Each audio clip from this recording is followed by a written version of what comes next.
ஆண்டவர் இயேசுவுக்குள் அன்புக்குரியவர்களே, நீங்கள்லாம் மாதாவுடைய பிள்ளைகளா அல்லது மாதாவுடைய பக்தர்களா? 2 பேர் மட்டும்தான் சொல்கிறீங்க. மாதாவுடைய பிள்ளைகள்லாம் கை தூக்குங்க பார்க்கலாம். மரியே வாழ்க சொல்லுங்கள்.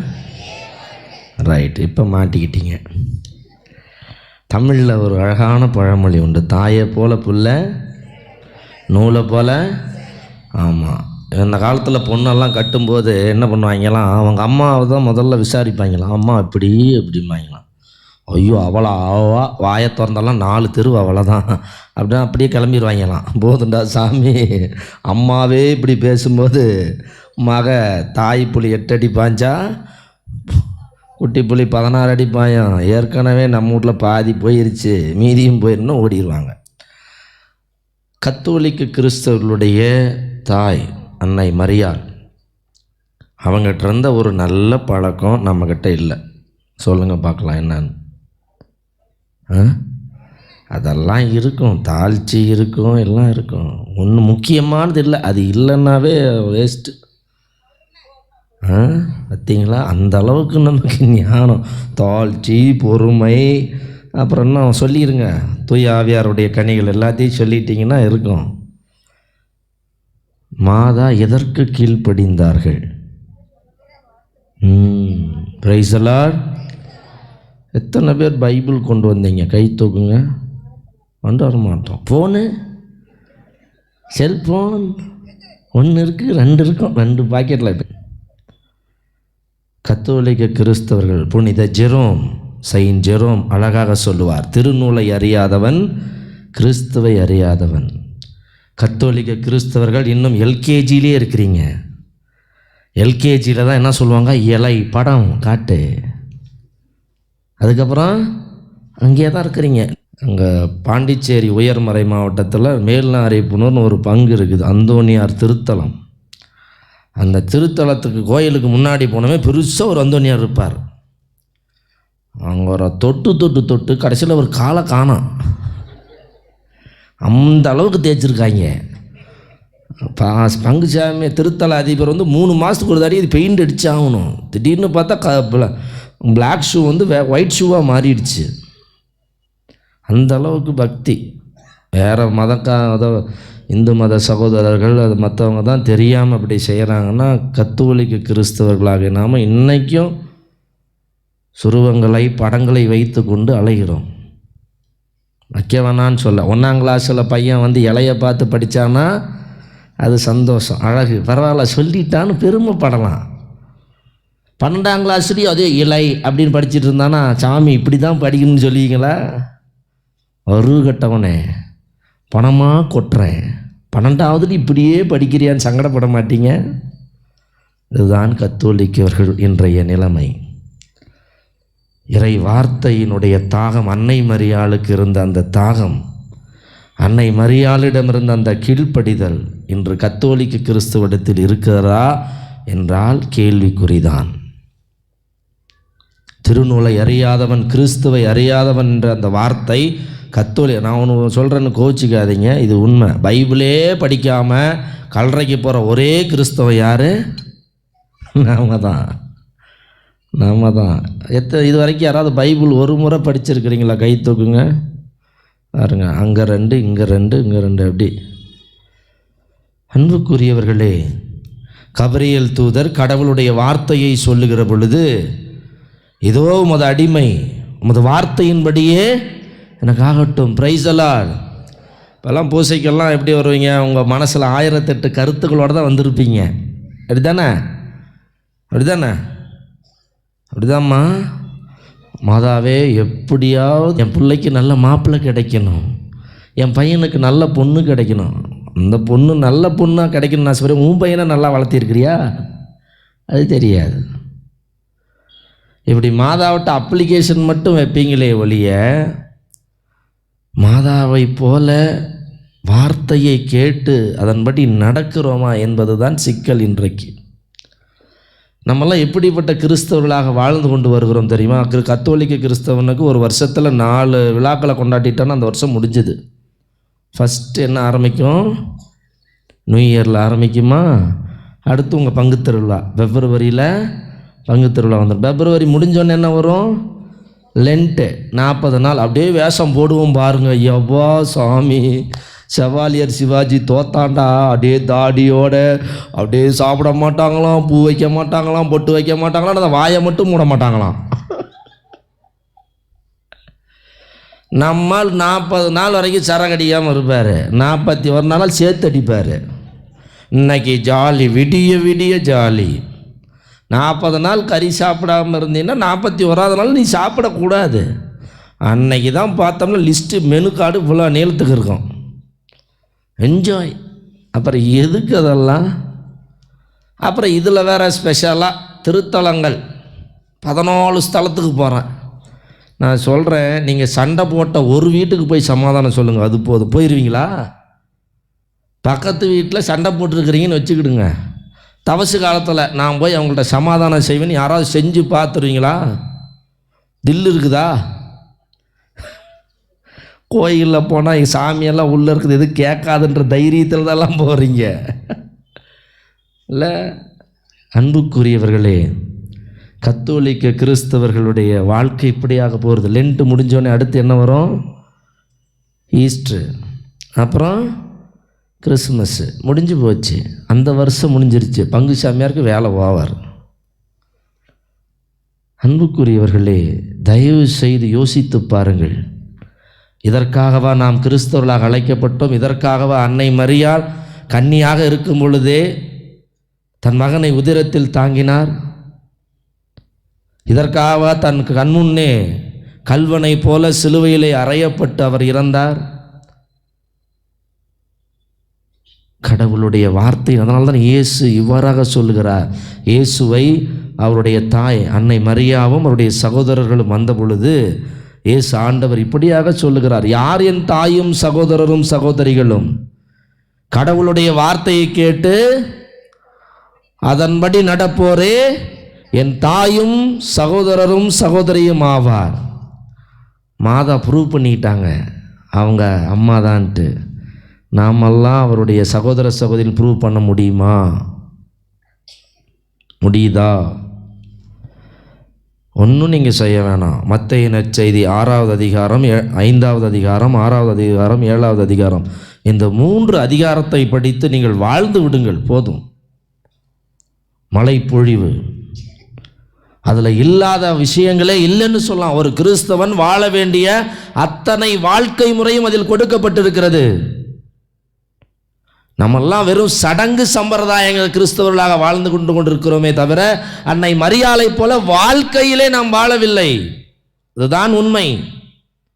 இன்னைக்கு பிரசங்கம் ஜோக் அடித்தா நல்லா சூப்பராக வைக்கிறார் ஃபாதர், ஆனால் சீரியஸாக தான் சொல்லிட்டேன்னா இப்படி வச்சா எவன் முழிச்சிக்கிட்டு இருக்க முடியும்? சீரியலுக்கு மட்டும் அப்படியே உட்காந்துருக்குற ரோஜா அப்படியே தெரியுது, செம்பருத்தி அப்படியே அப்படியே அப்பா 9 மணிக்கு தான் அப்படியே சாமி. அது சீரியஸாக இருந்தாலும் அப்படியே தூக்கம் வராமல் பார்க்குறா. இங்கே சீரியஸாக 2 பைபிள் வார்த்தை சொல்லு,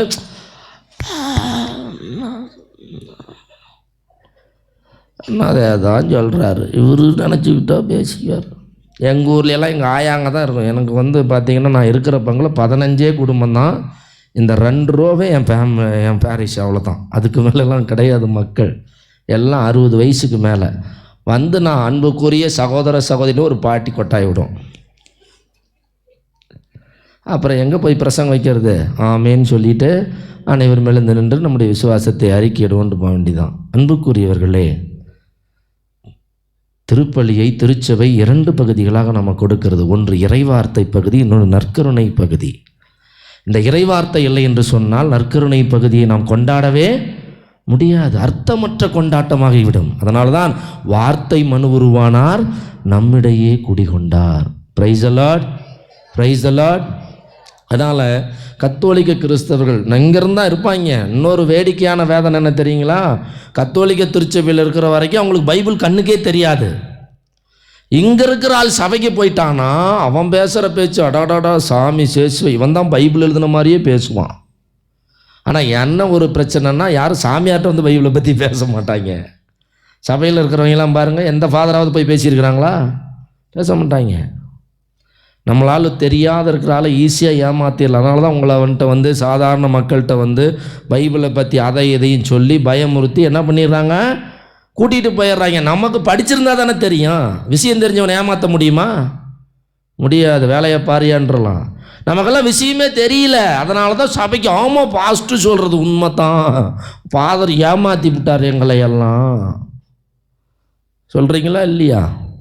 லிட்ரலாக ஒரு அம்மா சொல்லிச்சு, நான் உங்கள் சபையில் கத்தோலிக்க சபையில் இருக்கிற வரைக்கும் எனக்கு சத்தியத்தையே சொல்லலையே அப்படின்னா. ஆட பாவமே சேசுவே. ஒரு கத்தோலிக்க கிறிஸ்தவன் தினந்தோறும் திருப்பலியில் பங்கு கொண்டான் என்று சொன்னால் 2 ஆண்டுகளில் ஒரு முறை விவிலியத்தை படித்ததற்கு சமமாக இறை வார்த்தை அவன் கேட்கலாம். ஒரு கத்தோலிக்க கிறிஸ்தவன் ஞாயிறு திருப்பலிக்கு தவறாமல் வந்து கொண்டிருந்தான் என்று சொன்னால், இறைவார்த்தை கவனமாக கேட்டான் என்று சொன்னால், அவன் 3 வருடங்களில் ஒரு முறை விவிலியத்தை படித்து விடலாம். என்னைக்காவது நம்ம வாசகத்தை சரியாக கேட்டிருந்தா தானே கேட்போம். எசாயா இறைவாக்கினர் புத்தகம் 55வது அதிகாரத்திலே 10வது வசனத்திலே இப்படியாக கடவுள் சொல்லுகிறார்,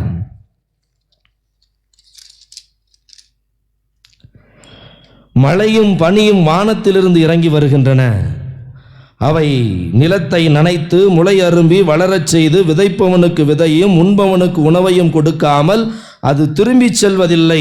அவ்வாறே என் வாயிலிருந்து புறப்பட்டு செல்லும் வாக்கும் இருக்கும்.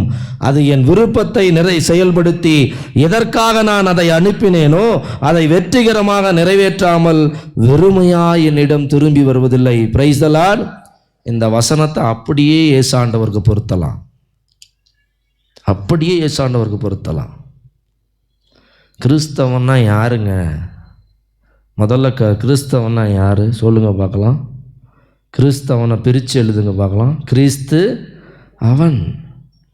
திருத்தூதர் பணிகள் நூலிலே அந்தியோக்கியா 11வது அதிகாரத்தில் நீங்கள் படிச்சீங்கன்னா இந்த பகுதியில் அப்படி வரும். அந்தியோக்கியா என்ற நகரில் தான் முதலில் கிறிஸ்துவின் சீடர்கள் கிறிஸ்தவர்கள் என்று அழைக்கப்படும். சும்மா சொல்லிடுவோமா? சொல்லுங்க பார்க்கலாம். ஒருத்தரை பார்த்து அப்படின்னு சொல்லிடுவோமா? ஒருத்தரோட மகனை பார்த்து என்ன சொல்லுவாங்க, பாரு அவங்க அப்பா மாதிரியே பண்ணுறான் அப்படிமோ, அவங்க அம்மா மாதிரியே இருக்கிற அந்த பொண்ணு அப்படிமோ. சும்மா சொல்லிடுவோமா? அவருடைய பேச்சும் சொல்லும் செயலும் கிறிஸ்துவை போல் இருந்ததனால் அவர்கள் கிறிஸ்தவர்கள் என்று அழைக்கப்பட்டார்கள். அப்படியே மாதா கிட்ட வாங்க. அந்த அம்மா கடவுளுடைய வார்த்தையை கேட்டதினால்தான் அவர் கடவுளுக்கு தாயாக முடிந்தது. நல்லா புரிஞ்சுக்குங்க. மாதா மட்டும் ஏதோ ஆண்டவருடைய அடிமை வார்த்தையின்படி எனக்கு ஆகட்டும் அப்படின்னு சொல்லனா அந்த அம்மா கடவுளுக்கு தாயா இருக்க முடியுமா? சொல்லுங்க, முடியுமா? முடியாது. ஆக கடவுளுடைய வார்த்தைக்கு கீழ்ப்படிந்ததனால்தான் அவர் தாயாக முடிந்தது. நம்ம கொண்டாடுறோம், நல்லது, ஓகே. கோயிலுக்குள்ளே போய் நல்லா யாரெல்லாம் இது வரைக்கும் இப்படி ப்ரேயர் பண்ணியிருக்கேன், ஆண்டவரே அவன் வார்த்தையை டெய்லி வாழ்வாக்கணும், நடைமுறைப்படுத்தணும், அதை ப்ராக்டிஸ் பண்ணணும். யாரெல்லாம் அப்படி ஜெபிப்பீங்க? ப்ராக்டிஸ் பண்ணணும். டாக்டராக படிச்சுட்டு அதை படித்ததை ப்ராக்டிஸ் பண்ண அவன் டாக்டராக இருக்க முடியுமா? இன்ஜினியராக படிச்சுட்டு அவன் இன்ஜினியராக ப்ராக்டிஸ் பண்ண முடியலன்னா அவன் படித்ததை ப்ராக்டிஸ் பண்ண அவன் இன்ஜினியர்னு சொல்லுவீங்களா? கேட்ரிங் டெக்னாலஜி படிச்சுட்டு அவன் சமைக்கே தெரிலன்னா அவன் படித்தது என்னன்னு கேட்பீங்களா, கேட்க மாட்டிங்களா? இப்போ சிஸ்டர்ஸ் இருக்கிறாங்க, நம்ம ஸ்கூலெல்லாம் வச்சுருக்கிறோம். பிஎட் முடித்த உடனே ஸ்கூலுக்கு அப்போ என்ன சொல்கிறது, பிளேஸ்மெண்ட் பண்ணும்போது அந்த டீச்சரை இன்டர்வியூ பண்ணும்போது அந்த டீச்சருக்கு கிளாஸ் எடுக்க தெரியலனா டீச்சரை அப்பாயின்ட் பண்ணுவீங்களா?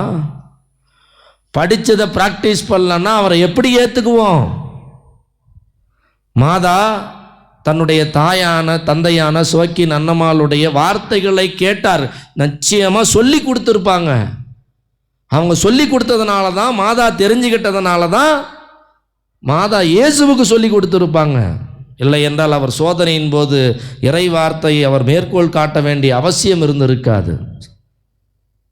ஆக அன்புக்குரியவர்களே, மாதா கிட்ட இருந்த ஒரு அருமையான பழக்கம் அவருடைய பிள்ளைகள்னு சொல்லிக்கிற நம்ம கிட்ட இருக்குதா? கடவுளுடைய வார்த்தையை பொறுமையாக கேட்க வேண்டும். பொறுமையாக கேட்கணும். பைபிள் படிக்கணும். எத்தனை பேர் பைபிள் படிக்க ஆசைப்படுறோம்? எத்தனை பேர் கடவுளுடைய வார்த்தையை கேட்க ஆசைப்படுறோம்? தீமோத்தேயுவுக்கு பவுலடியார் சொல்லுவார், நீ வாய்ப்பு கிடைத்தாலும் கிடைக்காவிட்டாலும் அறிவித்து கொண்டேரு, கண்டித்து கூறு. இப்போல்லாம் மக்கள் தங்களுக்கு தேவையான போதனை, நலம் தரும் போதனை, அதாவது இப்போ சினிமா நடிகர்களுக்கு ஒவ்வொருத்தருக்கும் ஒரு ஃபேன் இருக்கிற மாதிரி இப்போ ஒவ்வொரு ஃபாதருக்கும் ஃபேன்ஸு. ஒரு ஃபாதர் வந்தால் அந்த கும்பல் அப்படி போகும், ஒரு ஃபாதர் வந்தால் ஒரு கும்பல் அப்படி போகும். இப்படி இருக்குது. நான் நடைமுறையை தான் சொல்கிறேன். ஏதாவது உண்டா?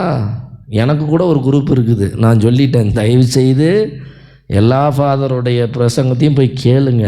ஏன்னா எனக்கு தெரியாத நிறையா விஷயத்தை கடவுள் எனக்கு வெளிப்படுத்தாத நிறையா விஷயத்தை அவங்களுக்கு கூட வெளிப்படுத்தலாம். அன்புக்குரியவர்களே, நமக்கு ஒத்துக்கிட்டால் அந்த போதனையை ஏற்றுக்கிறோம், நமக்கு கசப்பாக இருந்தால் விட்டுட்டு போயிடுறோம். இன்னும் சொல்ல போனால் நகர பாணியில் இருக்கிற அல்லது நகர வாழ்க்கையில் இருக்கிற மக்கள், அதெல்லாம் நம்ம மெட்ரோபாலிட்டன் சிட்டி, இங்கெல்லாம் யாருக்கும் அட்வைஸ் பண்ண முடியாது, தப்பை சுட்டி காட்ட முடியாது, அவங்க பாட்டுக்கு போயிட்டே இருப்பாங்க. அதே மாதிரி டைம் கால்குலேட் பண்ணி வாழ்ந்துக்கிட்டு இருக்கிறோம். கடவுளுடைய காரியங்களில் கூட டைம் கால்குலேஷன், கடவுளுடைய வார்த்தையை படிப்பதில் கூட நமக்கு நேரம் இருப்பதில்லை. ஒரு நாளைக்கு 24 மணி நேரம் இருக்கிறது என்று சொன்னால் எவ்வளவு நேரம் நீ கடவுளுக்கு கொடுக்கிறாய்? எல்லாத்துக்கும் நேரம் இருக்குது, ஆனால் கடவுளுடைய வார்த்தையை படிப்பதற்கு நமக்கு நேரம் இல்லை. நம்முடைய பிள்ளைகளுக்கு சொல்லி கொடுப்பதில்லை. அப்புறம் ஏன் உன்னை கொண்டு போய் முதியோரத்தில் சேர்த்த மாட்டான்? அவனுக்கு கடவுள் வார்த்தையை சொல்லி கொடுத்து, கடவுள் இதெல்லாம் சொல்கிறாரா கேள்றா அப்படின்னு சொல்லுவான். உங்கள் வீட்டில் எல்லா வீட்லேயும் மாதா போட்டோ இருக்கா? இனிமேட்டு சுசாராயிட்டீங்கல்ல, கேள்வி கேட்டால் பதிலே சொல்லக்கூடாது. மாதா ஃபோட்டோ இருக்கா? இறுதி ஆண்டவர் ஃபோட்டோ இருக்கா? அந்தோனியார் ஃபோட்டோ இருக்கா? 10 கட்டளைகள் யாராவது ஃப்ரேம் பண்ணி வச்சுருக்கிறீங்களா? வச்ச மாட்டோமே. அதை வச்சுக்கிட்டால் வம்பு வந்துடுமே, அதில் வம்பு வந்துடுமே, கேட்கணுமே. சரி, அதை கூட விடுங்க. இயேசு ஒரே ஒரு கட்டளை கொடுத்தார் நமக்கு இல்லையா? எல்லா பெரிய வியாழக்கிழமையும் அதை பாடுவோம். புதியதோர் கட்டளை உங்களுக்கு தருகின்றேன், நான் உங்களுக்கு அன்பு செய்தது போலவே நீங்கள் எல்லோரும் ஒருவருக்கொருவர் அன்பு செய்யுங்கள் என்கிறார் ஆண்டவர் அப்படின்னு பாடுவோம். யாராவது அதை வச்சிருக்கிறீங்களா வீட்டில்? கடவுள் அன்பாக இருக்கிறார். யோவான் எழுதிய முதல் திருமுகத்திலே இப்படியாக அவர் சொல்லுவார், கண்ணுக்கு தெரிகிற சகோதரனையோ சகோதரியை அன்பு செய்ய முடியாத நீ கண்ணுக்கு தெரியாத கடவுளை எவ்வாறு அன்பு செய்வாய்? அதில் தமிழில் சொல்லுவாங்க பாருங்கள், அழகாக இருக்கும் அந்த பழமொழி. பகல்லே உனக்கு பசுமாடு தெரியாது, ராத்திரியில் எப்பட்றா உனக்கு எருமாடு தெரியும் இல்லை? கண்ணுக்கு முன்னா இருக்கிற மனுஷனையே உன்னால் அன்பு செய்ய முடியல, பார்க்கிற புரிந்து கொள்ளுகிற தன்மையில் இருக்குது. இதை விட ஏங்க கல்யாணத்தில் புருஷன் பொண்டாட்டி ஒழுங்காக அன்பு செய்கிறீங்களா? என் வீட்டுக்காரர் என்ன ரொம்ப அன்பு செய்கிறாருங்கிற மனைவி மாதிரிலாம் கை தூக்குங்க பார்க்கலாம். யாரும் தூக்க மாட்டீங்களே. எங்கே போய் இதை கட்டிக்கிட்டேன், இல்லைன்னா அமிதாப் பச்சனை தான் கட்டியிருப்பேன். இவர் உடனே என்ன பண்ணுறேன், என்ன இங்கெல்லாம் பார்த்தேன், கடைசியில் இவ்வளோ போய் கட்டிக்கிட்டேன். ஸ்ரீதேவி தான் நின்றுட்டுருக்கணும். கல்யாண வாழ்க்கையில் அன்பு செய்யணும். பைபிள் என்ன சொல்லுது? ஒரு கணவனுக்கும் மனைவிக்கு என்ன சொல்லுது பார்க்கலாம். கணவன்மார்களே, எபேசியர் 6வது அதிகாரத்தில் படிச்சிங்களா? 5வது அதிகாரத்துலேருந்தே சொல்லுவார். கொலோசியர் 3வது அதிகாரத்தில் பவுலடியார் சொல்லுவார், கணவன்மார்களே, திருமணமான ஆண்களே, ஆண்டவர் திருச்சபைக்கு அன்பு செய்வது போல உங்கள் மனைவிமார்களுக்கு. அப்படி இந்த ஆண்கள் இந்த வார்த்தைக்கு மட்டும் கீழ்ப்படிஞ்சிருந்தாங்கன்னா அந்த அம்மா எப்பயுமே என்றும் 16 இருக்கும். கல்யாணம் ஆன 3ஆம் மாதத்துலேயே தலை நரைச்சிருது, அப்புறம் முடி கொட்டிடுது, அப்புறம்லாம் போயிடுது, அப்புறம் ஆயா மாதிரி டொக்கு உளுந்து உட்காந்துருக்கிறது. ஏன்? கணவனுடைய அன்பு மனைவிக்கு கிடைப்பதில்லை. அதே போல் மனைவி கணவனுக்கு கீழ்ப்படியணும். அதைத்தான் சொல்லுகிற, திருமணமான பெண்களே, ஆண்டவருக்கு அஞ்சி நடப்பது போல உங்கள் கணவன்மார்களுக்கு அஞ்சி நடங்கள். பிள்ளைகளுக்கு ஒரே ஒரு வார்த்தை தான், பிள்ளைகளே உங்கள் பெற்றோருக்கு கீழ்ப்படியுங்கள். முடிஞ்சு போச்சு அவனுடைய வாழ்க்கையே, அவ்வளோதான். இயேசுவினுடைய நீங்கள் வாழ்க்கையை பார்த்தீர்கள் என்று சொன்னால், லூக்கா நற்செய்தியில் நீங்கள் படிச்சுட்டு வந்தீங்கன்னா அவருடைய இளமை பருவ வாழ்க்கையில் ஒரே ஒரு வாக்கியத்தில் அப்படியே அடக்கிடுவாங்க. அவர் அவர்களோடு சென்று அவர்களுக்கு பணிந்திருந்தார். Price the Lord. இதெல்லாம் படித்து சொல்லி கொடுக்கணும். 10 கட்டளைகளில் 4வது கட்டளை என்னது? மிதித்து போற்று. இதுதானே, தாய் தந்தையரை மிதித்து போற்று. அதான் ஒரு பையன், இந்த இதை நீங்கள் பட்டிமன்றத்தில் கேட்டிருக்க, ஒரு அப்பாவோட அருமை ஒரு பையனுக்கு 5 வயசில் தெரியுமா, அதுக்கப்புறம் 50 வயசில் தான் தெரியுமா. 5 வயசில் சொல்லுவானா எங்கள் அப்பா கிரேட் அப்படிமானா. 10 வயசில் சொல்லுவானா எங்கள் அப்பா நல்லவர் தான், ஆனால் அப்பப்போ கோவப்படுறார் அப்படிமானா. ஏன்னா திட்டுவார்ல, அவனுக்கு கடுப்பாயிடும், அதனால் கோவப்படுவான்னு சொல்லுவாங்களாம். 15 வயசில் சொல்லுவானா இந்த வாரு உங்கள் வீட்டுக்கார்ட்ட சொல்லி வை, அடிக்கடி என் ரூட்டில் கிராஸ் ஆகுறாரு, நல்லா சரியில்லை அப்படிமானா. 25 வயசில் சொல்லுவானா எப்படிம்மா இந்த ஆளெல்லாம் கட்டிக்கிட்டு குடும்பம் நடத்துகிற அப்படிமாறான். 35 வயசில் அவனுக்கு கல்யாணம் ஆகிருக்கு, அவனுக்கு ஒரு குட்டி பையன் இருப்பான். அப்போ சொல்லுவானா சார் எங்கள் அப்பாட்டையெல்லாம் நான் பேசுறதில்ல சார், அவரெல்லாம் இன்னும் திருந்தாத கேஸ் அப்படிமா. 45 வயசில் சொல்லுவானா டைலாக் அப்படியே மாறும் பாருங்க, எங்கள் அப்பா கோவப்படுவார் தான் ஆனால் நல்லவர், ஏன்னா இவன் பையன் ஆட்ட ஆரம்பிச்சிருப்பான். 50 வயசில் சொல்லுவானா அந்த கஷ்டத்துலேயும் எங்கள் அப்பா எங்களையெல்லாம் எப்படி வளர்த்தாருன்னு சொல்லுவான். ஏன்னா இவன் பையன் கேட்கவே மாட்டான், இவன் சம்பளம் 25,000 இருக்கும், அவன் கேட்குறது டெய்லி பீஸா பர்கராக கேட்பான்.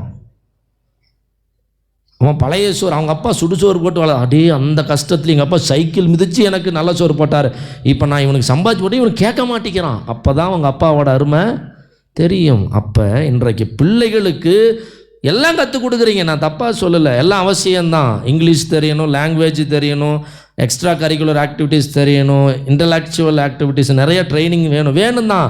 ஆனால் ஒன்றும் இல்லைன்னா எல்லாமே வீணாக போயிடும். That is called obedient, that is called discipline. Discipline is nothing but obedience. இன்றைக்கி உங்கள் பிள்ளைங்கள்ட்ட ஒபீடியன்ஸ் இருக்கா? தேடித்தான் பார்க்கணும் லென்ஸில். எங்கே கேட்குறாங்க, நாம் தான் கேட்கணும். கேட்கலன்னா செத்து போயிடுவோம். ஏன்னா ஒன்றும் இல்லை, தமிழ்நாட்டில் நடக்கிற கூத்தெல்லாம் கேட்டிங்கன்னா ஃப்ரீ ஃபயர் விளையாட உள்ளன்னு ஒருத்தன் போய் தொக்கு போட்டுக்கிட்டானா. ரொம்ப கடவுளே நன்றின்னு சொன்னேன். இப்படி ஒருத்தர் இருக்கிறத விட செத்து போகிறதே மேலே. பிள்ளைகள் பெற்றோர்களை மிரட்டுகிறார்கள், இல்லைன்னா சொத்து போயிடும், பார்த்துக்கோ போய் சாவு, இல்லைன்னா என்ன பின்னாடி எங்களை கொஞ்சம் கொஞ்சமாக சாகடிக்க போகிற, அதுக்கு இப்பயே செத்து போயிரு, நல்லது. நான் இது யாருமே இல்லை நினச்சிட்டு இருந்த போகிறேன். எதற்கு நான் இதையெல்லாம் சொல்லுகிறேன் என்று சொன்னால், மாதா கடவுளுடைய வார்த்தைக்கு கீழ்ப்படிந்து நடந்தார். மாதா கடவுளுடைய வார்த்தைக்கு எதிராக நடந்தாங்கன்னு யாராவது சொல்ல முடியுமா? சொல்ல முடியாது.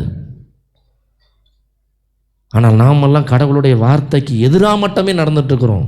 இதை யாராவது மறுக்க முடியுமா? முடியாது. பைபிளிலே இல்லாத, கடவுள் சொல்லாத நிறைய காரியங்களை நாம் மரபுகள் பொருட்டு, கலாச்சாரம் என்ற பெயரிலும், பழக்க வழக்கம் என்ற பொருளிலும் நாம் செய்து கொண்டு இருக்கிறோம். அதனால தான் இயேசு சொன்னார், மார்க்கு நற்செய்தியிலே படித்து பாருங்கள், உங்கள் மரபுகளின் பொருட்டு கடவுளுடைய வார்த்தையை பயனற்றதாக்கி விட்டீர்கள். இங்கே அஸ்ட்ராலஜி, ஏதாவது சோசியம் பார்க்குற பழக்கமெல்லாம் இருக்காங்க? நல்ல நேரம் கெட்ட நேரம் நல்லா பார்ப்பீங்களா? தமிழ்நாட்டில் கடவுளுடைய வார்த்தைக்கெல்லாம் மரியாதையே கிடையாது, ஜோசிகாரன் வார்த்தைக்கு தான் மரியாதை. 7:30 மணிக்கு தான் தாலி கட்டணும், அதுக்கு மேலே கட்டினா விழுந்துரும். பந்தல் போடுறதுலேருந்து பந்தக்கிடா வெட்டுற வரைக்கும் 4 நேரம் பார்த்து தான் செய்கிறான். 3 மாதத்தில் டைவர்ஸ் வாங்கிட்டு போயிடறான். இங்கே யார் சொல்கிறத நம்புகிறோம்? காசு. ஏசு ஆண்டவர் சொல்லுகிறார், நீங்கள் செல்வத்துக்கும் கடவுளுக்கும் ஊழியம் செய்ய முடியாது. ஆனால் இன்றைக்கி நம்ம காசுக்கு தான் வேலை செய்கிறோம். வேலை கிடைக்கலன்னா நான் கேட்குறேன், கோச்சிக்காதீங்க. நீங்கள்லாம் ஏழையாக இருந்தால் கடவுள் மோட்சத்தில் இடம் கொடுக்க மாட்டாரா? கொடுக்க மாட்டாரா? அப்புறம் ஏன் எல்லாருமே மல்டிநேஷ்னல் கம்பெனிலேயே வேலை பார்க்கணுன்னு இருக்கிறீங்க? ஒரு கான்ட்ரடிக்ஷன் சொல்லிட்டா, கிறிஸ்தவர்களிடையே ஏழையாக பிறந்து ஏழையாக வாழ்ந்து ஏழையாக இருந்தவர் இயேசு ஆண்டவர் மட்டுமே. Price the Lord. நாம் எல்லாம் ஏழையாக பிறந்து பணக்காரராக கோடீஸ்வரனாச்சாகத்தான் ஆசைப்படுறோம். கிறிஸ்தவர்கள் வெறுமனே பெயரளவில் தான் இருக்கிறோமே தவிர, மாதாவை போல கடவுளுடைய வார்த்தையை பின்பற்றி கடவுளின் சகோதரர்களாக, கடவுளின் மகனுடைய சகோதரிகளாக நாம் வாழ முயற்சி எடுப்பதில்லை. அதை ப்ராக்டிஸ் பண்ணுறதுக்கு நமக்கு ஆர்வம் வர மாட்டேங்குது. மாதா வாய் சொல்லில் வாழலை, வாழ்க்கையில் வாழ்ந்தாங்க. அதனால தான் அவங்களை இன்னைக்கும் உலகம் முழுவதற்கும் உலக மக்கள் அவரை ஏற்றி போற்றுகிறார்கள். காரணம் என்ன? சும்மா இல்லை, கீழ்ப்படிந்ததால். கத்தோலிக்க திருச்சபையில் இருக்கிற எல்லா புனிதர்களும் எப்படி என்று சொன்னால், அவர்கள் கடவுளுடைய வார்த்தையை வாழ்ந்ததனால்தான் அவர்களுக்கு புனிதர்களாக இருக்கிறார்கள். சும்மா இல்லை. ஒவ்வொரு கத்தோலிக்க கிறிஸ்தவனும் புனித வாழ்க்கை வாழ அழைக்கப்பட்டிருக்கிறான். நல்லா புரிஞ்சுக்குங்க. கடவுளுடைய வார்த்தையை மட்டும் நம்ம கீழ்ப்படிஞ்சோம்னா நம்மக்கிட்ட சண்டை இருக்காது, பிரிவினை இருக்காது, பிளவு இருக்காது, குரூப்பிசம் இருக்காது. இன்னைக்கு எங்க குரூப்பிசம் இல்லை? எல்லா இடத்துலையும் குரூப்பிசம். யாக்கோபு எழுதிய திருமுகம் 3வது அதிகாரம் 16வது வசனத்திலே இப்படியாக யாக்கோபு சொல்லுகிறார், பொறாமையும் கட்சி மனப்பான்மையும் இருக்கிற இடத்திலே எல்லா விதமான கொடும் செயல்களும் நடக்கும். இன்னைக்கு திருச்சபையில் வேதனையா இருக்கிறது குரூப்பிசம். கடவுளுடைய வார்த்தை சொல்லுது, கலாத்தியர் 5:19 வரை படித்தீர்கள் என்று சொன்னால், ஊனியன்பின் செயல்களிலே அருமையாக கொடுக்கப்பட்டிருக்கும் பிரிவினை, பிளவு, அழுக்காறு, குடிவெறி என்று. அதில் சொல்லப்படுகிற எல்லா காரியங்களும் நாம் வைத்து கொண்டிருக்கிறோமே, அந்த இயல்புகளை எல்லாம், 3 இயல்புகளை எல்லாம் களைய நாம் ஆசைப்படுகிறோமா? கடவுளுடைய இயல்பை நாம் பெற்றுக்கொள்ள ஆசைப்படுகிறோமா? நேற்று வச்ச ஃபாதர் அருமையான ஒரு வசனம் சொன்னார். கடவுள் தம்மிடம் கேட்போருக்கு தூய ஆவியை கொடுப்பது எத்தனை உறுதி. யாராவது கேட்டிருக்கிறீங்களா எனக்கு ஹோலி ஸ்பிரிட் வேணும்னு? ஆண்டவனே எனக்கு அது வேணும் இது வேணும். மாதா வாழ்க்கையிலே நாம் பார்க்கிறோம், அவர் கருவுற்றதும் தூய ஆவியால் தான்.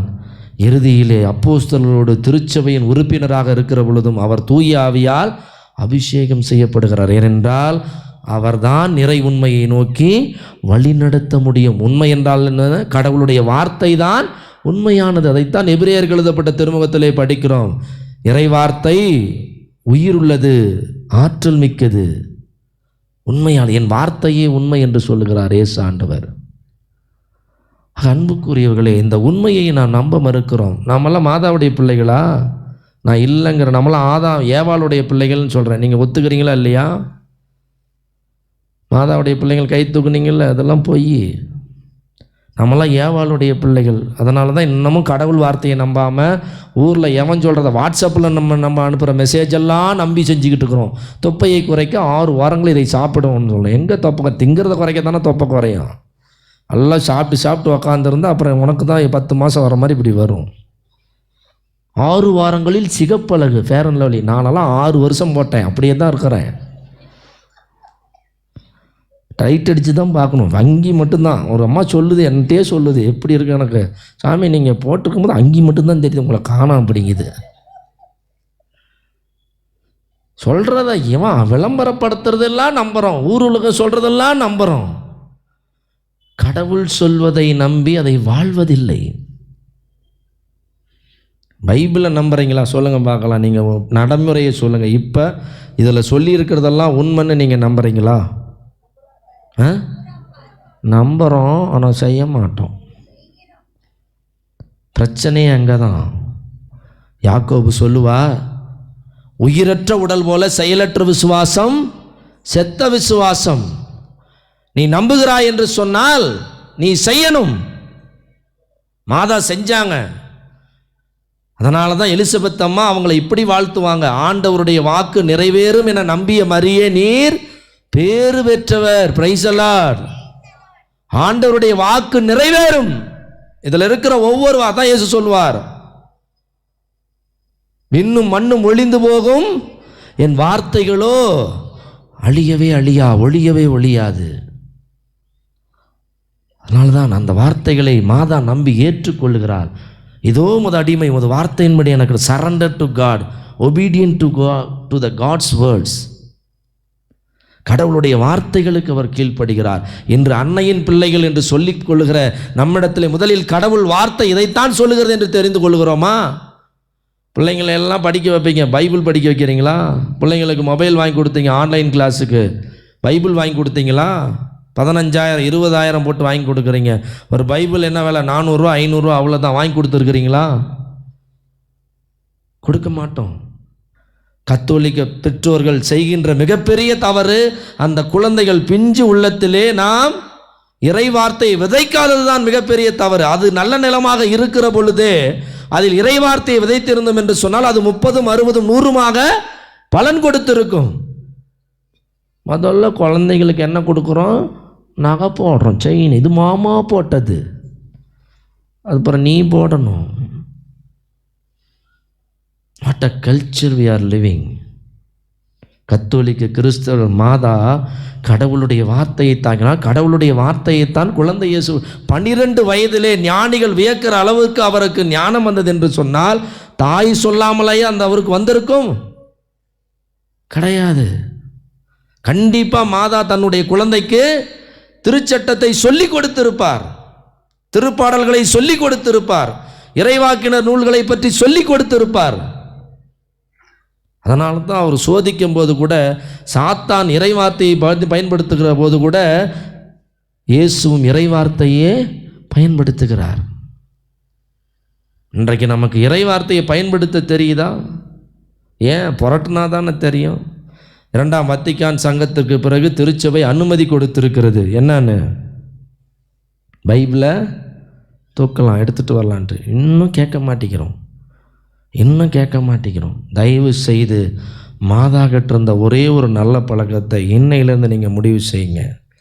கடவுளுடைய வார்த்தையை நான் தினந்தோறும் படிப்பேன், அதை நடைமுறைப்படுத்துவதற்கு நான் முயற்சி செய்வேன், அதை வாழ்வதற்கு நான் முயற்சி செய்வேன், அதற்கு முழுவதுமாக நான் கீழ்ப்படிய நான் என்னை ஒப்பு கொடுப்பேன் என்று நாம் இந்த திருப்பலியிலே பக்தியோடு ஜெபிப்போம். அனைவரும் கண்களை மூடி உங்களையே ஒப்பு கொடுங்கள்.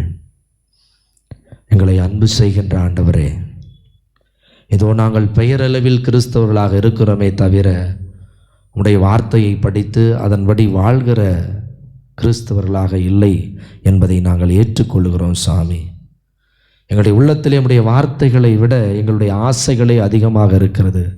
உம்முடைய வார்த்தைகளை விட எங்களுடைய தேவைகளே அதிகமாக இருக்கிறது. நீர் சொல்லுகிற வார்த்தைகளை எங்களால் நம்ப முடியவில்லை. நடைமுறை வாழ்க்கையிலே ஏதோ படிப்பதற்கும் ஜெபிப்பதற்கு மட்டுமே, பிரசங்கம் வைப்பதற்கு மட்டுமே என்று நாங்கள் இன்று வரை நாங்கள் இருந்து விட்டோம். எங்களை மன்னியும். ஒவ்வொரு நாளும் நாங்கள் அதை படித்து அதை வாழ்வாக்க வேண்டியது எங்களுடைய கடமை என்பதை நாங்கள் உணர்கின்றோம். சாமி, எங்களை ஆசிர்வதியும், தொடர்ந்து எங்களை வழிநடத்தும். இறைவார்த்தையை படிக்கின்ற ஆர்வத்தை கொடும். இறைவார்த்தையை படிக்கின்ற ஆர்வத்தை கொடுத்து ஆண்டவரே அந்த வார்த்தைகளை வாழ்வாக்குகிற ஆர்வத்தை கொடும். துணிச்சலை தாரும் சாமி. அன்னை மரியாளுக்கு இருந்த அந்த துணிச்சல், ஏதோ ஆண்டவருடைய அடிமை உடைய வார்த்தையின்படி ஆகட்டும் என்று சொல்லுகிற அந்த அளவுக்கு எங்கள் அன்னையிடம் இருந்த துணிச்சல் எங்களுக்கும் கொடும். சாமி, உடைய பிள்ளைகளாக எங்களை மாற்றும். எங்கள் ஜெபம் கேளும் எங்கள் நல்ல தந்தையே. ஆமேன்.